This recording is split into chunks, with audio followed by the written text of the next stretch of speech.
Hello, everyone. We have a special guest today with MundaneMatt. Say hello. Hey, what's going on, everyone? Yeah, we have the usual questions. If people have questions from the chat, they can put it in the chat as always. Well, let's start with the first question. I think many know how you got into Gamergate, but we'd like to hear it from you. How did you get involved with the Gamergate? Well, let's see here. I was sent the Zoe post from a friend who is a game developer, and she told me that I should take a look at it because it's going to be an interesting story. And so I read through the 9,000 word post by Aaron, and I found the situation between Nathan Grayson and Zoe Quinn to be the most fascinating bit. And so I decided to comment on it, like I do. And I chose to focus on the relationship being, a conflict of interest and things like that. And I put it out there. And the next day, not much happened because this was like Saturday, August 16th, 2014. The 17th, nothing really happened. And on the 18th, it was DMCA'd by someone claiming to be Zoe Quinn. And then as a result of that, it kind of blew up, and here we are. Yeah, and what do you think of Gamergate currently? Um, I have mixed feelings, to be honest with you. I feel that the infighting is pointless and for the most part needs to stop.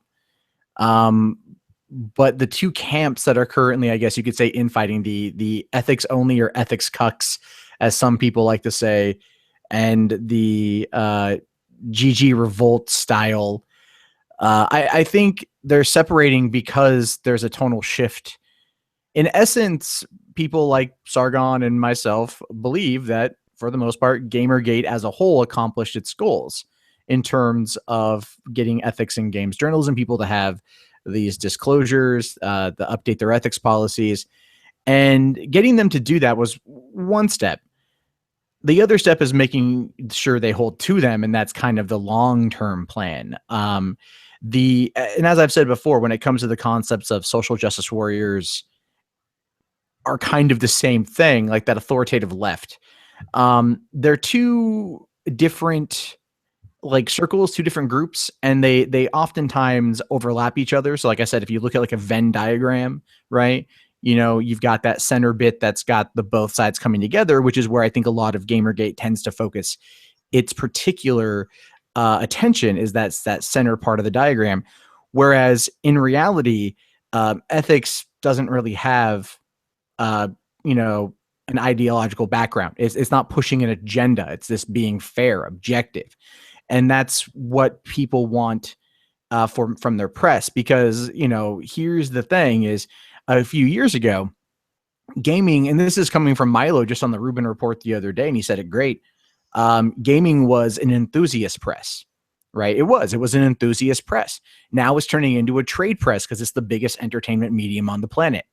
As a result of that happening, the need for these reporters in a trade industry to maintain ethical standings and to not have conflicts of interest, or if there are conflicts of interest, to at least disclose those conflicts of interest if they're unable to switch the reporting to somebody else, then I think that is probably the best course of action for Gamergate to be the watchdog of. The authoritative left of social justice warriors are a problem as well, but they don't always overlap. And when one bleeds into the other, it becomes murky, and it becomes this odd playground where it feels like nothing of value is getting done. And it's a lot of shit posting and a lot of infighting and a lot of a lack of organization, and it becomes this mess that it feels like you're unable to really kind of get away from. I don't know if that makes sense. You know what I mean? Like you kind of get to the point of where you can't see the forest through the trees. It's you don't know who's your friend, who's your enemy, and there's that real fog thing going on. And that's kind of where I feel things are getting to as a result of where we currently stand. All right, fair enough. And for the future, what do you see for GamerGate? I would love to see it stick with its core intentions. Be the watchdog. Deep Freeze is an amazing website. I love Deep Freeze. Keeping these people who report on the trades in gaming, keeping them held to strict ethical practices, making sure that they're not, misinforming the consumers who spend all that money to keep it the number one entertainment medium on the planet, and to make sure that these particular ideas, like their ideological ideas, they can have them by all means. They can have whatever ideas they want. No one here is thought policing anybody.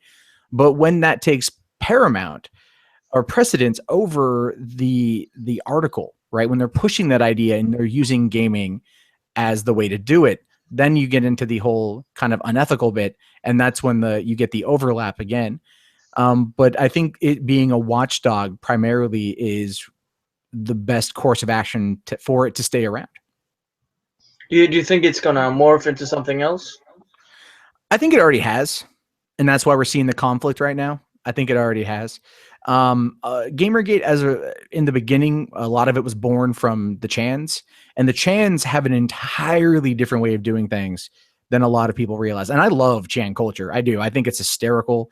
But not when you want anything taken seriously. That's when you want it to be handled seriously. It's something you care about. You have to approach it from a different aspect. And I think a lot of people got the two mixed up, right? They go, oh, well, the Chans have been doing okay this far, so far. So let's kind of keep up this particular attitude. And it's a lot easier to do via Twitter and social media, where you can just kind of pop out a shit post and move on with your day. But when you're trying to handle something seriously, it doesn't always help the situation to go back to that particular mindset. We don't always need tabloid-esque tactics in order to succeed. Sometimes buckling down and hitting the ground running and doing it right, it takes some time, but it also requires a bit more focus and organization than I think we currently have. All right, and let's say if you could change anything, let's say if what do you think GamerGate should improve upon? Things you think it's doing wrong? Well, for one, I think we all need to play more games together. I think that is a key. I think that's one of the things we've been missing here is we get so caught up in this that we forget to play games with one another. I've been, I'm guilty of that myself, man. I get caught up in everything I do, reading the trades every day and doing my videos, that I forget to just enjoy myself. And so, I'll log into PlayStation and open up a party chat on PSN, and people come on in and we talk and we hang out and we bullshit and we game, and it's relaxing as all hell, and that's what I think a lot of us need to do more of is find that way to decompress and relax, because after, we're talking 14 months almost of this, it's not hard for people to have short tempers, short fuses, and to go off on something faster than they normally would because of the stress, because of the pressure. And I think that we need to find a way to all kind of break that tension. And gaming is a good way to do it. But additionally, I think I'd like to see like more people, if you're going to run ops, like maybe be more organized with a few of them. There was a time period like a year ago when there was maybe 20, 30 ops happening at the same time. And that was confusing to a number of people because they didn't know what op was what. Like, is it emails? Is it boycotting? Are we trying to get someone's attention on Twitter? Are we getting a sea lion, or what are we donating to? There's all these things going on, and people were having trouble keeping up.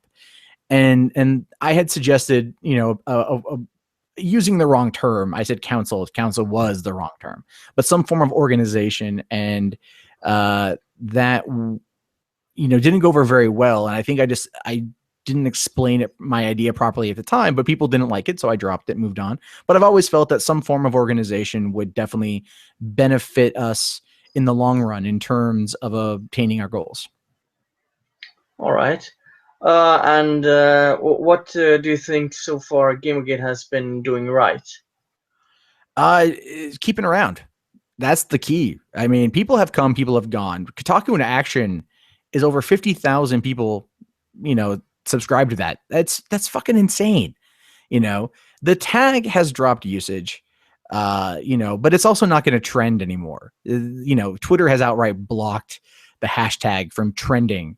But Gamergate can get a tag trending. It can get people talking, and it can get things out there, which is another thing that it's really, really, really good at.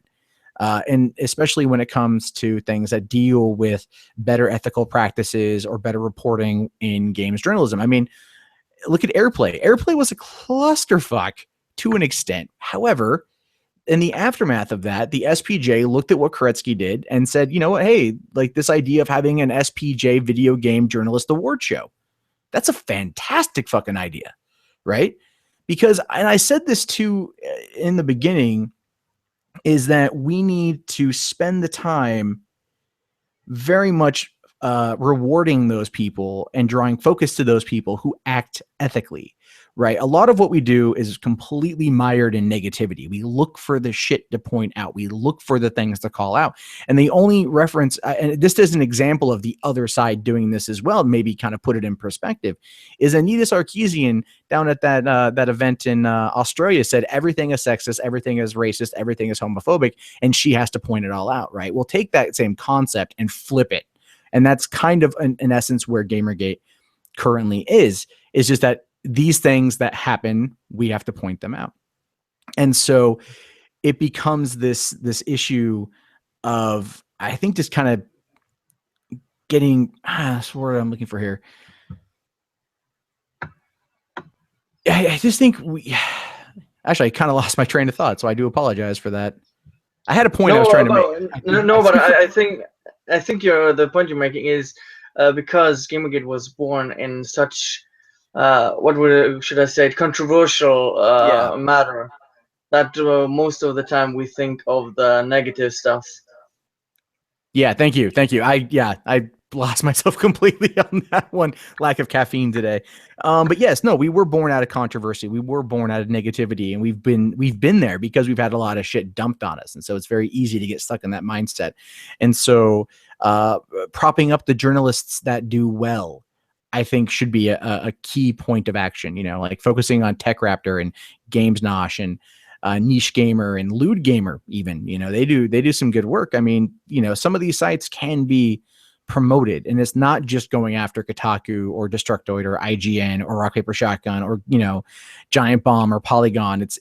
There's more to it than that. And I think that's one of the things that we've kind of forgotten. Yeah, that's true. Kind of the what you touched on the second question I asked you.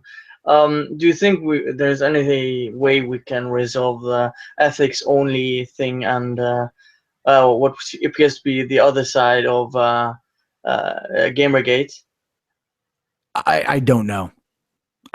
What you've got is conflicts of personality is what it boils down to. There are people who like what some of us have to say that believe in that. There are people that don't. And as a result of that, it really does boil down to the person. I've heard in regards to this particular issue, someone referred to it as tone policing. It's not tone policing. It's just a different idea of things that really should be done. Because I think tone policing boils down to the concept of, watch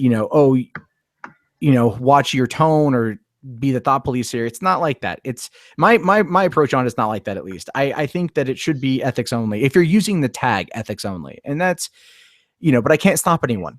I can't stop anyone from tweeting it any way they want. Someone could tweet out, "I'm taking a shit," #Gamergate. I can't stop that. And I'm not going to sit there and tell you can't. I just know what I am not going to do. And I'm not going to use it in a way that I don't think pushes my particular thought process. Yeah, that was kind of something Ralph said yesterday. People shouldn't tell others how to Gamergate. And Well, people shouldn't tell others how to Gamergate, but at the same time, they tell others how to Gamergate. And yeah. that's where we get a bit of hypocrisy here.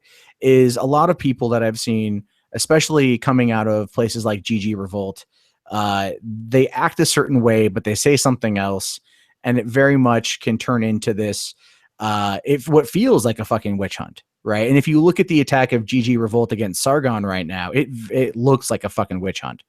You know, they're digging in on everything that they can. They make up a lot of lies and bullshit about me all the time. And it's, again, it's, you look at stuff that they say and you're like, okay, well, none of this happened, and they won't believe you regardless. So it's almost a moot point to even really engage with them. But you know, they're doing their own thing because they feel that this is the best course of action for them, and that's fine. I just don't engage with GG Revolt, period.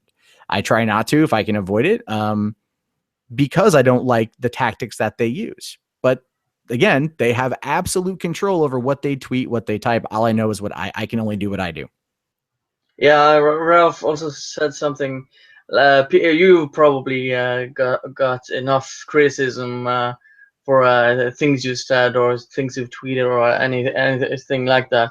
But I think everyone should just do their own thing, and criticizing someone else, I think, is all right to a certain degree.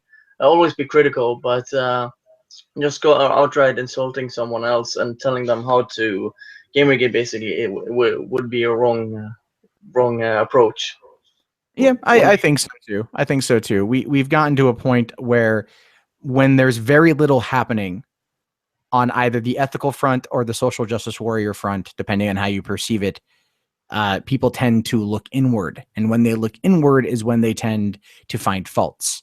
And when they tend to find faults is when they start to dig. And when they start to dig, they start to accuse with or without the proper evidence. And as a result of that, we get infighting, and we get allegations, and we get a lot of excess shit that does not need to fucking be there. And that's kind of where we are right now. I mean, look, when there's an event happening, something happens, like the whole take back the tech or the UN thing last week, Gamergate on all fronts will come together to talk about it, which is great, which is fantastic. But when it goes silent, when it goes quiet, people start getting fidgety, and that's when all of a sudden it's back to pointing fingers at each other and accusing each other of a lot of dumb shit. And that's the biggest problem that I found thus far. It's like in the beginning, everyone was united because there was always something to talk about. Then a few months in, it tended to start to die down because we got towards the holidays. Then the weekends became the biggest time to attack. You know, there's always the weekend drama, and that's kind of an inside joke with Gamergate now is, you know, oh shit, it's Friday, it's fucking 4 p.m. at least, you know, Pacific Standard Time for me right now. And it's oh shit, you know, it's going to go off any second now. Someone's going to say something, or someone's going to, you know, joke about something, and it's going to go off. But there are people out there that fan the flames, and they do this because they're either third-party trolls or they just don't care. And when you think about the idea of what kind of sparked this whole consumer revolt, being the absolute undying love of video games, which, you know, is why we're here, then you would think that they would want to stick to doing something that they like. But I think, again, we're very much battle worn, and that causes us to just kind of not be ourselves. And we can easily, you know, get back into that particular fighting habit at a moment's notice, even when we shouldn't. Yeah, I think the reason why it's a lot of infighting is because there isn't a lot of happening on the other side, and that's why people are because most people have so different backgrounds. When we take a look at the man or woman next to us, we often don't agree with it. So that's when I think that sort of thing happens. Don't Yeah, you agree? yeah, no, it happens a lot. It happens a lot, and I think we've all done it maybe once or twice. You know, some people go looking for it. Some people don't understand that even stuff that they found maybe isn't necessarily what they think it is, right? And so sometimes they're quick to publish something or post something. Again, we've all kind of rushed out there to spread the word on things, and it just requires us to, I think, like, Sargon and I were talking a while back, and we kind of made the joke that we did not know what was going to happen with Gamergate. We did not know what was going to happen back in August of last year, and we were probably really dumb about it, because had we known, had we had any inkling of an idea that this would have gone on for as long as it has, we would have handled it differently. And I think a lot of people would have done the same thing.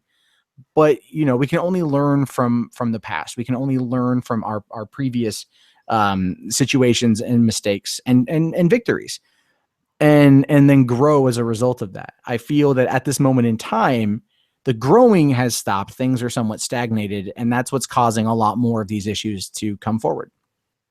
Well, to be fair, it's kind of hard to expect something like this, and it's really the first time something like this has happened. So, just to be fair, no, and I'm not sure. Yeah, and I get what you're saying. I get what you're saying there. But I mean, looking at, like, there's been lulls in the battles before. You know what I mean? So this isn't like our first rodeo of there being like a downtime. Like there seems to be.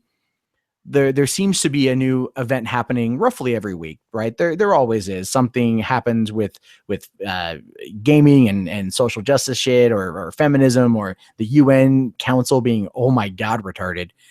There always seems to be things. And as they come in quick succession, we tend to handle them in quick succession. So then we get to the lull points a little bit faster than we used to.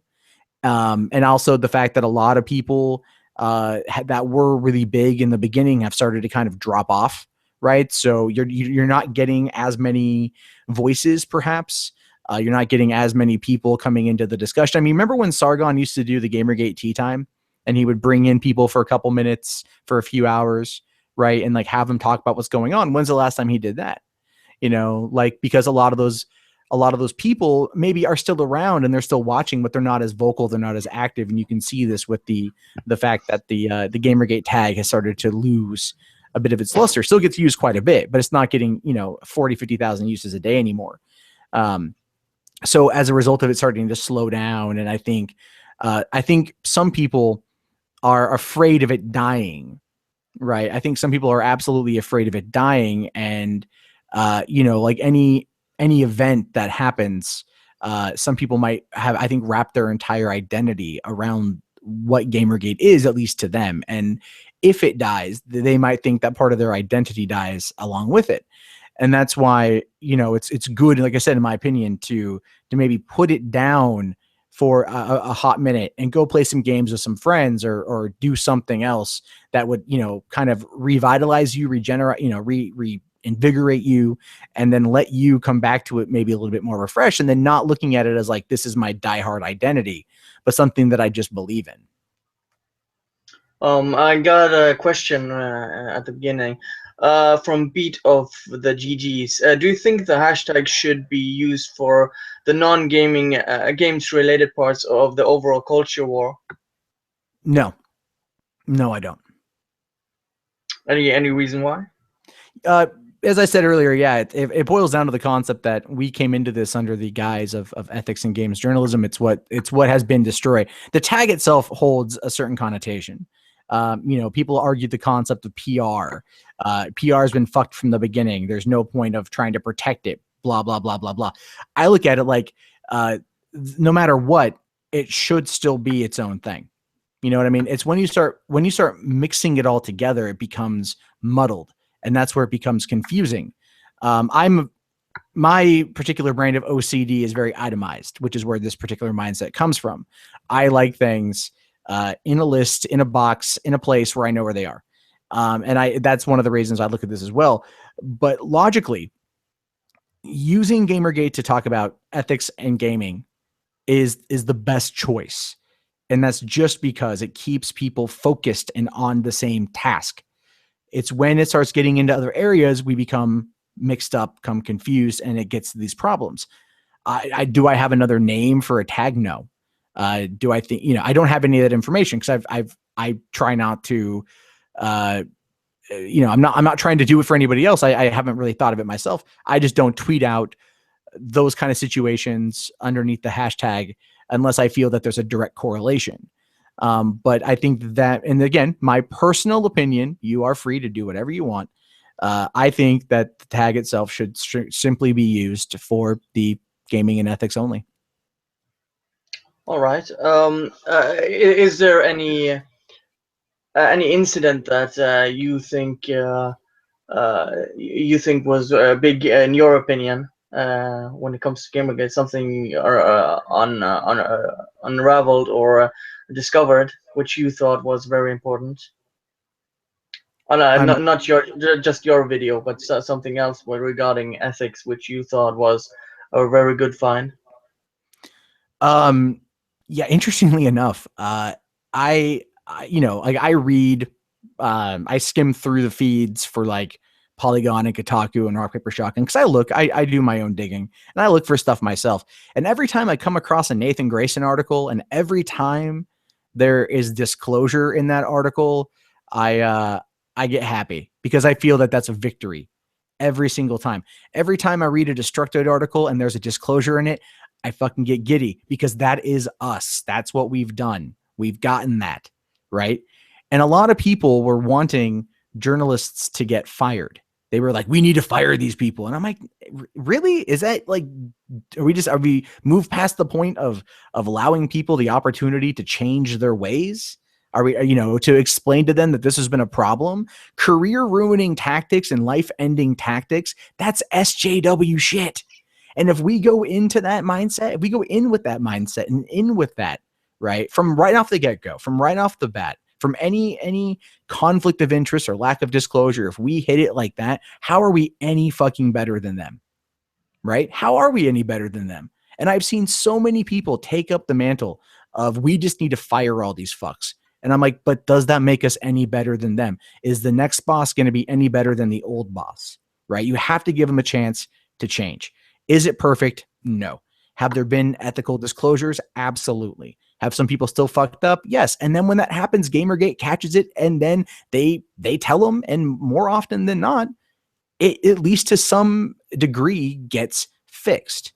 This is not an overnight fix. There are people that have been in this that are going to be stubborn, but for the most part, it's been this. It's been an upward swing. We've been completing these goals, mini goals, right? Not the big W, but mini wins across the board.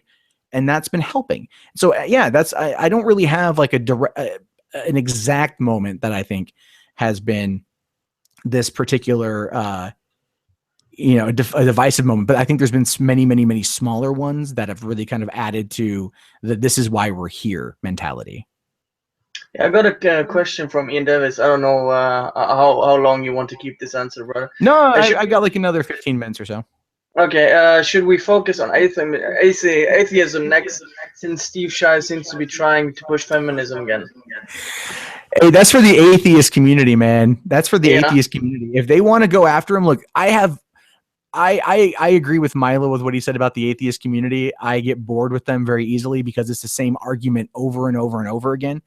If Steve Shive wants to bring feminism into atheism and atheists tell him no, then yeah, take a look at that. You know what I mean? Take a look at that, but that's not Gamergate. That's Atheist Gate. You know what I mean? Or that's Gate against atheism plus sort of thing. Like that's an entirely different battle. Yes, similar combatants, similar situations, but it's not the same thing, and it's a different attack pattern. Yeah, I'm just asking question from the chat. That's why. No, sure, go ahead. You mentioned earlier we more positivity regarding the outlets like TechRaptor and the other ones. Is there any ideas or suggestions you have to make them more prominent, or trying to get them forward and more in the spotlight? Yeah, I mean, retweet them on Twitter. A lot of it has to do with, like, let's say, social, what is it, like search engine optimization, SEO tactics. Reading their articles, commenting on their articles will help boost their ratings with a couple things. You've got like Reddit is a social, it's an aggregator, a social aggregator. So posting articles when they talk about certain things on there. Because, you know, like our games gets a lot of people reading articles. The different smaller subreddits that are more geared towards like the PlayStation 4, the Xbox One, or PC Master Race, people are looking for this kind of information. The biggest downside to sites like GamesNosh and TechRaptor and those guys is that they don't have the monetary ability to pay their staff full time, right? So as a result, sometimes news comes out slower from them, and that hurts them in the long run of getting noticed, right, by the bigger, getting kind of in that circulation pattern, right, where it gets out there as fast as the rest of the people. Because what happens is, let's say IGN breaks a story. IGN breaks a story, immediately pops it out into the feed. More often than not, they all know each other, so they're just sending each other the links. Some person picks up on it from Destructoid, writes up a summary of what IGN said, pops it up, links it back to IGN, and then maybe Rock, Paper, Shotgun grabs it from Destructoid. They play this really weird game of telephone on almost every news story. It's the weirdest thing. You can see it. So, and then but these people who work on this full time in different time zones, so it travels around the world almost instantaneously. When you look at something like TechRaptor and these other websites that don't have that ability, that don't have that, it makes it more difficult. But sometimes they find some interesting side stories that maybe weren't picked up on. That's one of the things I like to do for my channel, is find like little stories that maybe haven't been talked about as much. And then, you know, you take those stories and then you post them in different places and you just talk about them. And that's kind of how, you know, social networking works, is we spread the information. But because so many of these larger sites are completely, you know, financed by, you know, parent companies, and they have the ability to do this, you know, almost instantaneously, the 24/7 instant news cycle that we live in. It does make it difficult, but with time, and the key word here is time, we will have the ability to push them forward. You know what I mean? Like, to help them get out there more, but it requires people to help spread the word in any way that they can. Small startups have a lot of trouble getting exposure because of that. And sometimes it takes the help of you know, their fan base to get them out to the larger community as a whole. There was kind of Sidron wanted you to go a little bit deeper into the how the sites use each other's citations. I'm gonna ask it to you. Do you know how circular citations work? How academics, journalists cite each other's shit? Maybe you could describe the process for the audience. I don't know how it works in academia. I'm definitely more of a media based, and you know, that's my focus, is media, and in the entertainment industry as a whole. But it's easy to look at what they do, right? Like let's say, for example, yesterday, okay, I did a video talking about the Avengers 3 and 4 having $1 billion production budget, right? Well, I found that on, I think it was LatinoReview.com, who got it from bleedingcool.com, who heard it from somebody else and they originally reported on it, right? Well, okay, so Bleeding Cool, imagine that as the source. Okay, so they post about it, they post their information. Okay, then Latino Review picks up on it and they just go, okay, we're going to take this piece of information, and maybe this piece of information. We're going to use that as our key points in our summary. We're going to toss our opinion on it, and we're going to link back to Bleeding Cool in the article. But then maybe Slash Film picks up on the Latino Review article, because they tend to do that, and then they take a few information pieces out of that, right? And then that's what they summarize, and then they link it back. And so to get almost really like the full story, you have to keep somewhat following it back to read through the opinion side of things in order to get to the meat of the story. And that happens a lot in the gaming world as well. Game Informer does it. All these sites, they all link back to each other more often than not. And you can see that and either it will be a hot link in the article, it will, you know, they'll be like, oh, it was summarized on this other site, and then you'll see that it's highlighted and it will take you back to another site. Sometimes they say sources, and that's really a lot of what it is. In the terms of academics, I honestly can't tell you anything about that because I just don't know it. Fair enough. And Form-based nerd, if you were the leader of Gamergate, what would your next move be? I was the leader of Gamergate. My next move would be to dissolve the leadership and let it go back to the collective. Because honestly, you can't have a leader here. There are people here. There are people that are more influential than others in Gamergate, obviously, right? Cult of personality lives here as well as it does anywhere else. But no one of those people is right. Be it like Sargon or Internet Aristocrat or King of Pole, myself, Ralph, none of us are right because we only have our ideas of how we'd like to do things. But what might work for us might not work for you. And that does become a bit of the issue here as well as we get into that kind of conflicting pattern of who's right, who's wrong. Because there's a lot of times I'll say something and then someone will immediately send me what somebody else had said and like as if that's meant to prove that I'm wrong. And I'm just like kind of sitting there laughing like, well, that's not how this works. It's another opinion. We're just opinion speakers here. But if I were in a position to have that, I would say, no, this isn't for me. I don't want this. And I would just give it back out there because we've survived 14 months without a leader. Organization is something that I still think we need. But again, that is a very, very, very intricate discussion about how it's supposed to work, because in a leaderless, movement, you can't really have a great deal of organization. It's like wishful thinking. Yeah, and many of the people who come in and do these interviews, they say the exact same thing, or usually they say less infighting or something like that. It's nothing major, so you have something in common there. From John Kenny, what are your thoughts on Gamergate becoming political movement, i.e., cultural libertarianism? I don't think that at all. I don't think that it's a political movement. Again, I've said this many times. Ethics, much like justice, is blind. It's a core set of beliefs that are meant to be objective and fair. So politics are neither objective nor fair. Let's be honest about that.